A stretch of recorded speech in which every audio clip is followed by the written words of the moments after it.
Hi there, and welcome to Insight number 9. I wanted to just share with you something that I've been thinking about this morning. Um, I was thinking about how do you prepare for what you feel, what you sense is a shift in your experience, is a shift in your walk with God, in your life. We've been talking about transformation and the challenges that we are going through. Um, and now the question is, what do you do? How do you navigate um, this new calling, this new thing that you feel is bubbling within you with wisdom, with God's grace and guidance? And so when I was thinking about this, it's the thing that came to me or that was revealed to me was the story of David. And the question was, how did David prepare for the task that God had for him? And as I was reading about David, I realized that um, his journey didn't start when he was anointed by Samuel. His journey began way before that, with the way he was treated within his family, with the kind of labor that he was engaged in. And one of the analysis pieces that I read spoke of how all those challenges, all those so-called unwanted experiences, was how God was refining his inequalities, because it's his inequalities that spoke more um, to what God saw in him, as opposed to, as you'll remember, when Saul was anointed, the first thing that stood out was what he looked like, how tall he was, how broad his shoulders were, how handsome he was. But with David, it appears that God had been working on his inequalities long before God revealed to Samuel that David was to be the next king. And so it just reminded me that as part of the transformation process, we go through a lot of struggle, a lot of strife, and we think that we are falling apart, our lives are falling apart. But I see that this is a refining process, and it's part of how God is structuring, preparing us on our inequalities for what he has ahead of us. So what are the inequalities that are being refined? Well, it would be our wisdom, it would be our sense of discernment, it would be our sense of compassion, not just, shame, the compassion that we see doling out cups of soup, but compassion from a real felt sense, a compassion that comes from, I know what you're going through. I know how challenging this is, but I also know how necessary this is.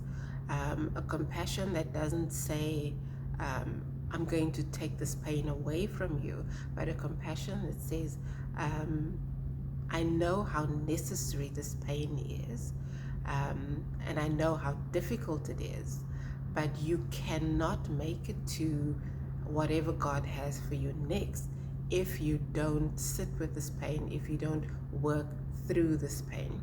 So I will sit with you in this pain. I will witness you in this pain, as opposed to I will make things easier for you. I will take the pain away from you, because that sense of compassion, I think, is the depth that we are generally trying to run away from. And so we do the platitudes of handing out a coin here and a couple of loaves of bread over there. But to really sit and be present with someone through the pain, through the challenge, because we know from our own experience that this pain, this challenge is so necessary in their process of becoming who God is sculpting them to be. So compassion is one of the inner qualities that is honed during this period of struggle, of strife, of transformation. But also, I find that with my experience, things like stewardship have come up for me, and I realized that I had never looked at wealth, at money, as at resources from a place of stewardship. I thought I knew what stewardship meant, but the reality is, if I hadn't been going through this, unlearning of old habits and old beliefs and old norms, I would not have understood how deeply I didn't understand what stewardship is about. And maybe we'll do another video on my understanding now of what stewardship is. But I recognize that in order to step into what God has for me next, I needed to get a deep understanding and experience of what it means to be the steward of whatever resource God entrusts to you. So I've heard people say that wealth and recognition and all these things come with responsibility, and I think that stewardship speaks to that responsibility. What is my responsibility in regards to the wealth that God has blessed me with, in regards to the position or the reputation that God has blessed me with? How do I responsibly steward, use, distribute, share the wealth and the resources that God has entrusted to me? And I realized that even as a Christian and having grown up in the church, that has never been something that was emphasized. Yes, you need to tithe, but beyond that, what mentality, what approach do